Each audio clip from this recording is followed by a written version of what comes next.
Hello दोस्तों, स्वागत है आपका आपके अपने यूट्यूब चैनल में। तो आज हम स्पीच फॉर्मेट करने वाले हैं कि आपके लिए सबसे बढ़िया स्पीच फॉर्मेट कैसे रहेगा। वैसे तो यूट्यूब पे बहुत सारे स्पीच फॉर्मेट हैं, लेकिन मैंने कुछ अलग से आपको अच्छे से समझाने की कोशिश की है। तो देख लीजिएगा, आपको समझ में आए और अच्छा लगे तो लाइक सब्सक्राइब ज़रूर करें। Let's start. तो जैसे आप स्पीच फॉर्मेट देख रहे हैं, सबसे पहले आपको ग्रीटिंग्स देनी है। आप कुछ भी एज ए स्कूल चाइल्ड आप क्या करेंगे, स्कूल स्टूडेंट आप करें स्पीच लिखेंगे।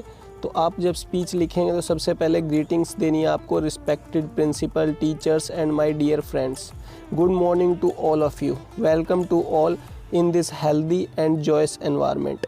ये आपको कई जगह मिलेगा लिखा हुआ अलग अलग तरीके से, जैसे गुड मॉर्निंग करके, गुड मॉर्निंग ऑडियंस करके। तो ये सिचुएशन के हिसाब से चेंज हो सकता है, तो आप कैसे भी लिख सकते हैं। लेकिन मैं प्रेफर करूँगा कि आप इस चीज़ को रट लें तो ही बेटर होगा, याद कर लें मतलब तो ही बेटर होगा। क्योंकि एक ही फॉर्मेट को अपनाने से क्या होता है, आपको वो याद हो जाएगा और मार्क्स आपको लाने हैं, ना कि आपको कहीं स्पीच देनी है। तो मार्क्स टीचर क्या देखेगा, फॉर्मेट आपने कैसा लिखा है, ठीक है। तो फॉर्मेट के भी मार्क्स होते हैं कि इस फॉर्मेट से आपने लिखा तो उसके मार्क्स आपको प्रॉपर मिलेंगे। और फिर कंटेंट के 4 मार्क्स होते हैं इसमें। स्पेलिंग मिस्टेक ना करो तो भी आपके मार्क्स नहीं कटते।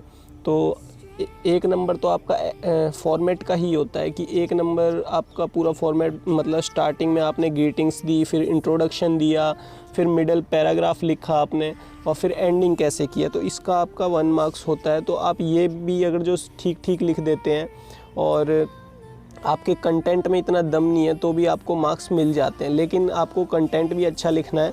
मैं आपको बताऊंगा कंप्लीट कि कैसे कंटेंट लिखना है। तो आपने पहले ये लाइन क्या करनी है, रट लेनी है। ये लाइन सभी में यूज़ होगी। Respected principal, teacher, my dear friends, good morning to all of you, welcome to all in this healthy and joyous environment. उसके बाद आपको इंट्रोडक्शन देना है अपना।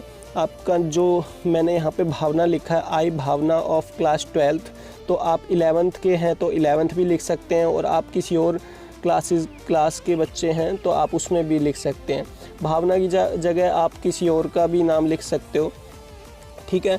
Would like to speak a very important topic of teachers day. तो teachers day के ऊपर, क्योंकि टीचर्स डे अभी गया है, तो मैंने इसके ऊपर एक स्पीच लिखी है। वो मैं आपको फॉर्मेट के बाद कराऊंगा नेक्स्ट वीडियो में, वो भी आपके पास आ जाएगी। तो आप क्या करना है, ये भावना की जगह अपना नाम देखिए। ग्रीटिंग्स के बाद अपना इंट्रोडक्शन देना ज़रूरी है और टॉपिक के बारे में बताना ज़रूरी है, ठीक है। ये सबसे इम्पोर्टेंट है। कई बच्चे टॉपिक के बारे में नहीं बताते और अपने बारे में नहीं बताते और डायरेक्ट स्टार्ट कर देते हैं, तो उसमें दिक्कत है। ये फॉर्मेट से बाहर हो जाता है तो आपके मार्क्स कट जाते हैं। अगर आप ऐसा लिखते हैं तो बहुत अच्छा है। देखिए, बहुत आसान है स्पीच, बस हम देखने से थोड़ी हार्ड लगती है। ये काफ़ी आसान है। आपको ये कुछ लाइनें ये याद कर लीजिए, और बीच में देखिए आपको जो चीज़ें बताऊंगा वो कर लेंगे तो आपके फुल मार्क्स आराम से आ जाएंगे, ठीक है। इतने हाई फाई वर्ड्स भी यूज़ करने की ज़रूरत नहीं है जिसमें आपकी स्पेलिंग मिस्टेक हो। सिंपल उसके बारे में बताते जाएंगे, आपके मार्क्स अपने आप आपको टीचर दे देगा। I Bhavna of class 12th would like to speak a very important topic of teachers day. तो भावना की जगह आप अपना नाम लिख सकते हैं, क्लास 12th अपनी लिख सकते हैं, और जो टॉपिक है उसके बारे में क्या कर सकते हैं, चेंज कर सकते हैं, ठीक है, अपने व्यूज़ दे सकते हैं। अब हम क्या बात करेंगे, मिडल पैराग्राफ। जो मिडल पैराग्राफ में आपको क्या लिखना है, इसके बाद क्या आ जाएगा, टॉपिक के बारे में हम बात करेंगे। टॉपिक को अच्छी तरीके से डिफ़ाइन करेंगे कि टॉपिक में क्या होना चाहिए, उसके रिलेटेड डिटेल्स देंगे हम, उसमें डेट्स देंगे। जैसे कि सर्वपल्ली राधाकृष्णन का जन्म था टीचर्स डे को, तो उनकी डेट्स दे दी, कब वो पैदा हुए थे, कब वो राष्ट्रपति बने, रीज़न दे दिए क्यों मनाते हैं हम, तो सर्वपल्ली राधाकृष्णन की याद में मनाते हैं। डाटा दे दिए, सर्वपल्ली राधाकृष्णन के बारे में डाटा दे दिया हमने, एक्सप्लेन कर दिया हमने अपना। देखिए, अपना व्यू रखना ज़रूरी है कि हमें टीचर की रिस्पेक्ट करना चाहिए और हमें सेलिब्रेट करना चाहिए, ठीक है। और हमें क्या क्या करना चाहिए, वो आपके अगर जो कुछ व्यूज़ हैं तो वो क्या है आपको देने ज़रूरी हैं, ठीक है। वो काफ़ी अच्छा रहता है, ठीक है। Difference between present and past, आज के में और पास्ट में क्या डिफरेंस था। पहले गुरुकुल्स होते थे, आजकल स्कूल्स होते हैं, टीचर हाई फाई सिस्टम हो गया। तो आप सिस्टम चेंज होता जा रहा है, आप ऑनलाइन पढ़ रहे हैं तो थोड़ा बहुत लिख सकते हैं, पूरा एलोब्रेट करने की ज़रूरत नहीं है। आप क्या है थोड़ा बहुत इसके बारे में लिखें और उसके बाद अदर डिटेल्स दे दें। अदर डिटेल्स जैसे कि टॉपिक के बारे में, जैसे राधा कृष्णन के बारे में कि वो किस गांव से रिलेट थे, कब कब उन्होंने क्या किया, जैसे वो BHU में भी वर्क करते रहे। मैं ये पूरा टॉपिक आपको लिखवाऊंगा अलग से, नेक्स्ट वीडियो में मैं आपके पास आ जाएगी और उस पे टीचर्स डे पे मैंने स्पीच लिखी हुई है, तो आप देख लीजिए कैसे कैसे उसमें एडिशन करना है। 2 स्पीच लिखी हैं, एक में मैंने 12th क्लास के हिसाब से क्या किया है, मार्जिन में रखा है 150 से 200 वर्ड। एक मैंने खुद अपने हिसाब से लिखा है जिसमें मैंने पूरी डिटेल दी है।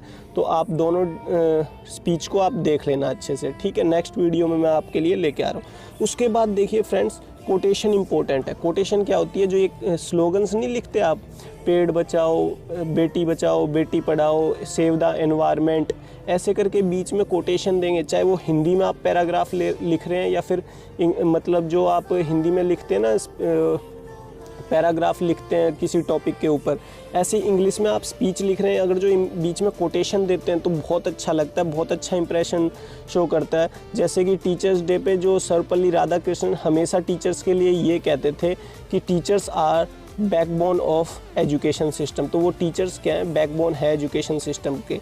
ऐसे ही आपने बेटी पढ़ाओ और बेटी बचाओ पे भी आपने देखा होगा, जल बचाओ के ऊपर भी देखा होगा। तो अलग अलग आपने ये स्लोगन्स देखे होंगे।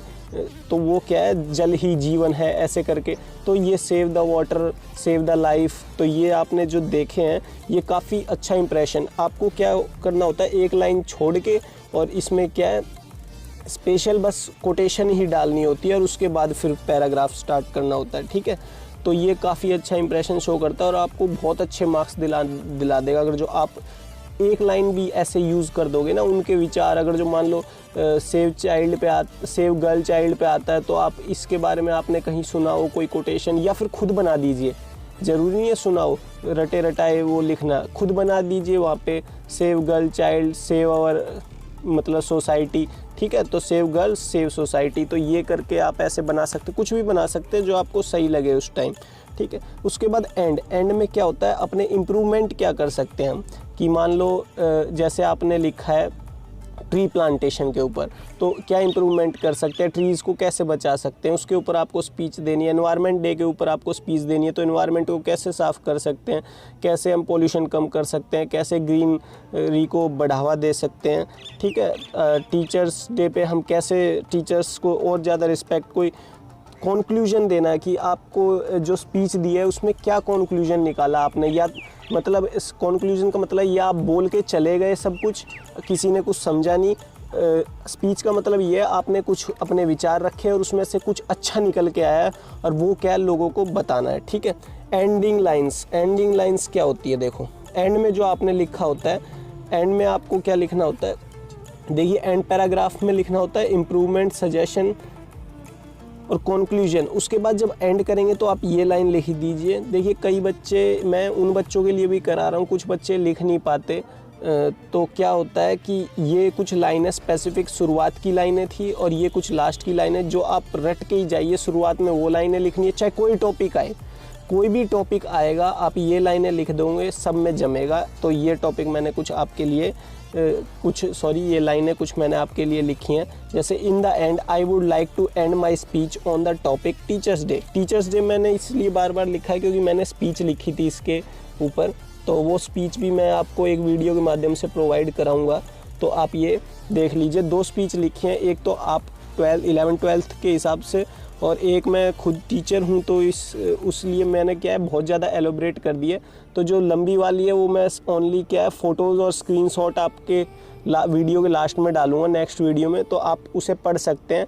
क्योंकि आप जैसे पढ़ते हैं ना, आप अगर जो 100% पढ़ते हैं तो उसका सिर्फ 60 या 40% ही क्या है आप याद रख पाते हैं। तो आप जितना ज़्यादा पढ़ेंगे उतने ज़्यादा क्या है उसकी डिटेल्स जो है वो आपके दिमाग में रहेंगी। तो अलग अलग टॉपिक, इसलिए कभी भी पढ़िए तो क्यों कराते हैं वो लॉन्ग टाइप ज़्यादा लंबे ताकि आप क्या है लंबा पढ़ें तो कुछ तो याद रहेगा। ये हमारे माइंड की क्या होती है, कैपेसिटी होती है कि वो पूरा 100% कैच नहीं कर सकता, चाहे वो कितना ही जीनियस हो। तो in the end I would like to end my speech on the topic teachers day. मैं अंत में क्या है अपने जो व्यूज़ हैं, विचार हैं अपनी स्पीच को क्या करना चाहूँगा, टीचर्स डे टॉपिक पे समाप्त करना चाहूँगा। Thanks all for being generous to listen to my view so patiently. मैं आपका क्या करता हूँ, धन्यवाद करता हूँ कि आपने इतने पेशेंसली मतलब इतने धैर्यवान होके क्या है मेरे बातों को सुना। Thank you very much. तो ये कुछ लाइनें ये आप याद कर लेंगे स्पेसिफिक, तो क्या है आपको क्या कुछ अलग से क्या है रट्टे नहीं मारने पड़ेंगे। ये स्पेसिफिक लाइन है, आपको क्या है याद करनी है और हर टॉपिक में क्या है आपको यूज़ होंगी। तो ये कुछ टॉपिक हैं, कुछ भी टॉपिक आप क्या कर लीजिए, ले लीजिए और क्या करिए इस फॉर्मेट को आप यूज़ करके देखिए। बहुत अच्छा, मैंने काफ़ी मेहनत करी है वीडियो को बनाने में भी और ये फॉर्मेट लिखने में भी। आपकी जो बुक है गवर्नमेंट की उसमें भी काफ़ी अच्छे दे रखे हैं, जो आपको गाइड मिलती है येलो कलर की जो होती है ना, गवर्नमेंट स्कूल में जो बच्चे पढ़ते हैं तो वो उससे कर सकते हैं, और प्राइवेट में जो पढ़ते हैं वो गवर्नमेंट बच्चों से ले सकते हैं, क्योंकि जो गवर्नमेंट की वो बुक है मैंने देखा था काफ़ी अच्छी है। उसमें स्पीच के अलग अलग पैटर्न भी दे रखे हैं, आप पढ़िए। उसी में से मैंने क्या ये बहुत अच्छा पैटर्न निकाला है कि सबको इंक्लूड करके और बच्चों को क्या है ज़्यादा से ज़्यादा अच्छा दे सकूँ। Thank you very much. अगले संडे को फिर एक वीडियो लेके आऊँगा आर्टिकल या किसी और टॉपिक पे। अगर आपको कोई वीडियो चाहिए तो किसी टॉपिक पे या किसी चैप्टर को समझना है आपको इंग्लिश में, तो आप क्या कर सकते हैं, मुझे कमेंट कर सकते हैं लास्ट में, और मैं वीडियो नेक्स्ट संडे को ज़रूर उसके ऊपर लेके आऊँगा। तब तक के लिए थैंक यू वेरी मच। और नेक्स्ट वीडियो आने वाली है स्पीच पे, आप वो स्पीच देख लीजिएगा कैसे स्पीच लिखते हैं। Thank you and subscribe please.